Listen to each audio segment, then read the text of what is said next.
sou Roberta, advogada previdenciarista, e hoje eu vou fazer um vídeo para que ao final você saia dele sabendo tudo sobre o BPC Loas. E por que eu estou fazendo esse vídeo? Porque por mais que às vezes a informação pareça muito difundida, muitas pessoas não sabem que mesmo que elas não tenham contribuído ao INSS, elas têm direito a um salário mínimo mensal para receber, desde que cumpra os requisitos legais. Bom, primeiro, vale a pena dizer que o LOAS, o BPC, se chama Benefício de Prestação Continuada. Ele é previsto na Constituição Federal e regulamentado na Lei Orgânica da Assistência Social, LOAS. Por conta disso, ele ficou difundido como LOAS e assim vamos chamar nesse vídeo, apesar de não ser o nome tecnicamente correto. Quem faz jus ao LOAS? Faz jus ao LOAS primeiro o idoso, mas com uma idade diferenciada do Estatuto do Idoso, que, como sabem, pelo Estatuto do Idoso é considerado idoso todo maior de 60 anos de idade. Para fins de LOAS, é considerado idoso o maior de 65 anos. E também faz jus ao LOAS, independentemente da idade, a pessoa com deficiência.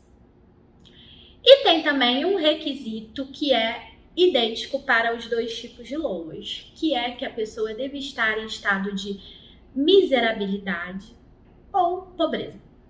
Bom, agora eu vou tratar sobre o que seria estado de pobreza pela lei. Quais requisitos a pessoa tem que cumprir para ser considerado pobre para fins de recebimento de LOAS? Bom, o primeiro requisito ela deve ter a inscrição no Cadastro Único de Programas Sociais do Governo Federal, o CAD único. Ou seja, você tem ou que se dirigir ao CRAS da sua região para poder fazer esse cadastro, ou se você já tem o cadastro, esse cadastro não pode estar desatualizado há mais de 2 anos, senão você não vai ter direito ao LOAS. Então, Roberta, se eu já tenho cadastro, eu não preciso me preocupar com mais nada, eu já sou considerado pobre pela lei? Não, você tem que cumprir o segundo requisito, que é qual?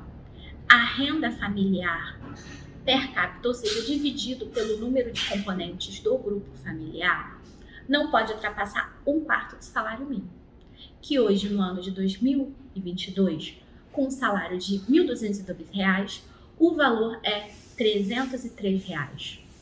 Ou seja, você pega tudo que é recebido para fins de renda naquele grupo familiar, divide pelo número de componentes, a renda de cada pessoa não pode ser superior a R$ 303. E, Roberta, tudo que é recebido pela família é considerado renda para fins de LOAS? Não, não é. Tem algumas exclusões de valores que, se recebido, não são considerados renda.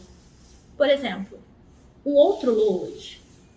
Vamos supor que na casa tenha um idoso e um deficiente. Os dois podem receber o LOAS. O segundo, qualquer valor recebido a título de programas sociais. Por exemplo, hoje está vigente o que chamamos de Auxílio Brasil. A pessoa pode receber o LOAS e o Auxílio Brasil sem nenhum problema, não é considerado renda.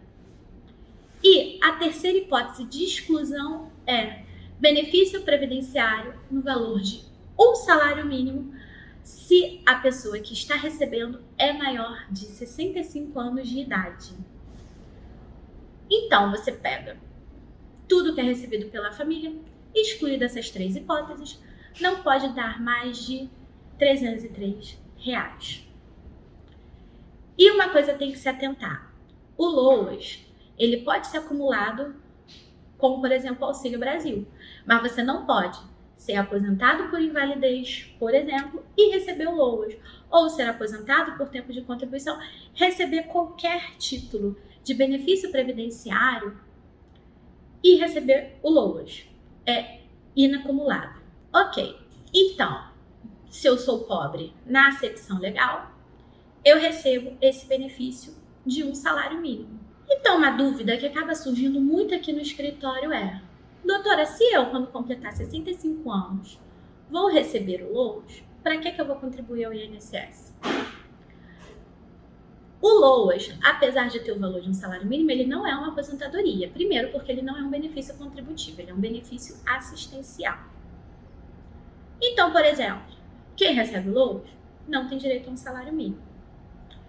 Quem recebe o LOAS pode sim perder o LOAS, por exemplo, se superar o prazo de atualização no CAD único de 2 anos, e o CAD único deve ser atualizado a cada 2 anos. E se você, pessoa com deficiência, foi chamado a realizar uma nova perícia, o perito do INSS achar que a sua perícia mostrou que você melhorou da sua deficiência. Então, você não tem mais um grau de deficiência que faça jus ao recebimento do LOAS. A aposentadoria não, por ser um benefício contributivo, você tem direito adquirido a receber a aposentadoria até que você venha a falecer. E outro caso, como todo mundo sabe, a aposentadoria seja a pensão por morte aos dependentes da pessoa. O LOAS não. Você morreu, tem uma esposa ou um esposo. Essa pessoa vai ficar totalmente sem segurança econômica nenhuma, porque o LOAS não é transferido. Ou essa pessoa cumpre os requisitos para se aposentar, ou essa pessoa tem os requisitos para receber um LOAS dela. E o LOAS deficiente? Como eu falei no exemplo, não é qualquer deficiência que dá direito ao recebimento do LOAS deficiente. E realmente não é. O LOAS deficiente, ele passa por uma perícia que chamamos de perícia biopsicossocial. Por que não pode dizer só perícia médica? Porque, como sabemos, existem diversos tipos de deficiência. Deficiência mental, deficiência física, deficiência sensorial. O perito, no momento de realizar a perícia, ele deve observar os mais diversos tipos de deficiência que a pessoa tem. E se essa deficiência a coloca em uma situação mais gravosa do que uma pessoa típica, ou seja, que não tem nenhum tipo de deficiência, para os diversos atos da vida. Ele não observa só se ela pode trabalhar ou não. E, vendo esses critérios, por exemplo, se a pessoa tem mais dificuldade de fazer sua rotina em casa, tem mais dificuldade de deslocamento, observa os diversos tipos de dificuldades que pela lei é chamada de barreiras que a pessoa enfrenta, e nisso ele diz se a deficiência da pessoa é grau leve, moderado ou grave. E para fins de LOAS deficiente, só fará jus ao benefício quem tiver deficiência considerada grave ou moderado, sendo excluído a deficiência leve. E como eu faço para dar entrada no LOAS? Bom, apesar do LOAS ser um benefício assistencial, ele é administrado e pago pelo INSS, então você dá entrada como se fosse em qualquer benefício previdenciário. Você pode dar entrada pelo 135, pelo site Meu INSS, pelo aplicativo Meu INSS, ou agendando e indo à agência do INSS para dar entrada. Portanto, os seus documentos de qualificação, que seriam documentos de identificação seu e de todos os componentes do seu grupo familiar. E no caso, levará também o papel de comprovação da sua inscrição no CAD único ou da última atualização, para comprovar de que a sua última atualização não superou o prazo de 2 anos. E no caso do BPC, da pessoa com deficiência, você vai levar todos os laudos médicos, exames, tudo que comprovar a sua deficiência e a duração. Por quê? É também um critério legal que a deficiência tenha duração de prazo mínimo de 2 anos, para que você faça jus ao recebimento do LOAS da pessoa com deficiência. Bom, então nesse vídeo nós aprendemos o que é o LOAS, quem recebe o LOAS, quais os critérios do LOAS, entendemos o LOAS da pessoa com deficiência, falamos sobre a perícia e, por último, como dar entrada no LOAS. Você sabia que no meu blog tem um artigo em que eu falo um pouco mais sobre esse benefício tão importante que tira tantas famílias da pobreza? Vá na descrição, vá no meu blog, leia o artigo, comente, tire suas dúvidas e o mais importante, se inscreva no meu canal e ative o sininho. Até a próxima!